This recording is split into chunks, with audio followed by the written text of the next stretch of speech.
रेमल चक्रीवादळामुळे अनेक राज्यांना फटका सहन करावा लागतोय। पश्चिम बंगालमधील अनेक शहरांमध्ये सतत पाऊस सुरू आहे। रेमल चक्रीवादळ धडकलं असून आणखी काही वेळापर्यंत उत्तरेच्या दिशेनं आणि नंतर उत्तर पूर्वेच्या दिशेनं सरकत राहील। काही वेळानं कमकुवत होईल। रेमल चक्रीवादळ येण्यापूर्वी पूर्वेकडील विविध राज्यात आपत्कालीन प्रतिबंधक विभागाच्या अधिकाऱ्यांकडून सुरक्षा दलांना हाय अलर्टवरती ठेवण्यात आलंय।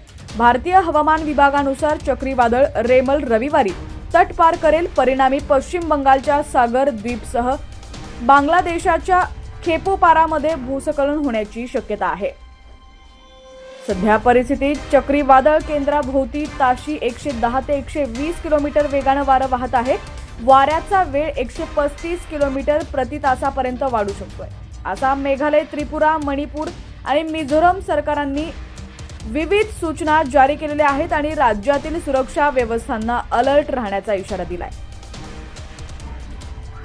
रेमल चक्रीवादळाचा सर्वाधिक फटका पश्चिम बंगालला बसत असल्याचं दिसून येतंय। रेमलमुळे कलकत्त्यासह विविध ठिकाणी वादळी वाऱ्यासह तुफान पावसाचा सामना करावा लागतोय। विजांचे खांब कोसळलेले आहेत, घराची छपरं उडून गेलेली आहेत, तर काही ठिकाणी झाडं उन्मळून पडल्याचीही घटना समोर आली।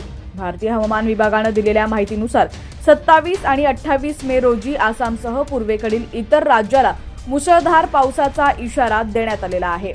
पावसाचे अपडेट्स पाहण्यासाठी HPN मराठी न्यूज चॅनलला सबस्क्राईब करा आणि बेल आयकॉनवर क्लिक करून नोटिफिकेशन्स मिळवा, जेणेकरून आमचे अपडेट्स लवकरात लवकर तुमच्यापर्यंत पोहोचतील।